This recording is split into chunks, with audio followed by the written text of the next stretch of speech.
Entrer en symbolisme est une affaire de cœur, de sensation, de poésie, d'appel, comme disent les religieux, plus que d'une interprétation strictement intellectuelle.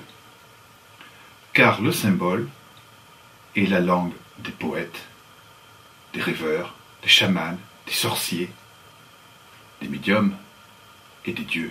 Écoutons quelques vers.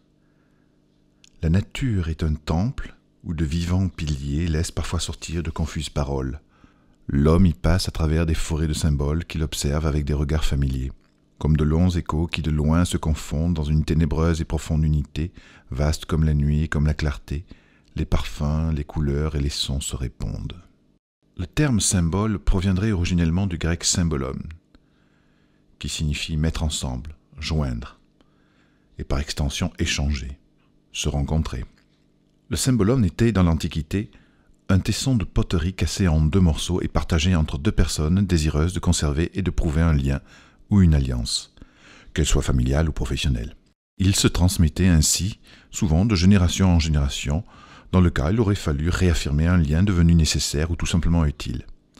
Ainsi, en rapprochant les 2 morceaux qui s'emboîtaient parfaitement, le lien était réactivé et la confiance pouvait alors à nouveau s'installer. Le symbole est donc de prime abord un moyen de reconnaissance, de connaître à nouveau.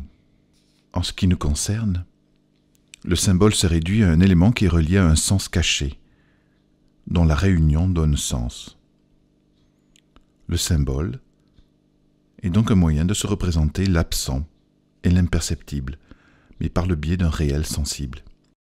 Prenons l'exemple de la Lune, qui est un symbole fort et universel. Le fait que la Lune soit privée de sa propre lumière induit qu'elle la reçoit d'un astre autre.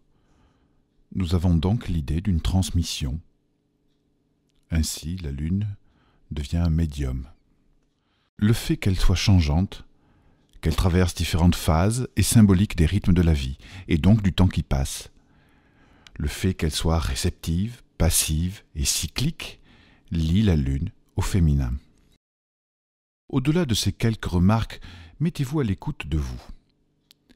Et demandez-vous ce qui résonne à l'évocation du féminin, de la réceptivité, de l'intuition, du temps qui passe, des changements, de l'impermanence.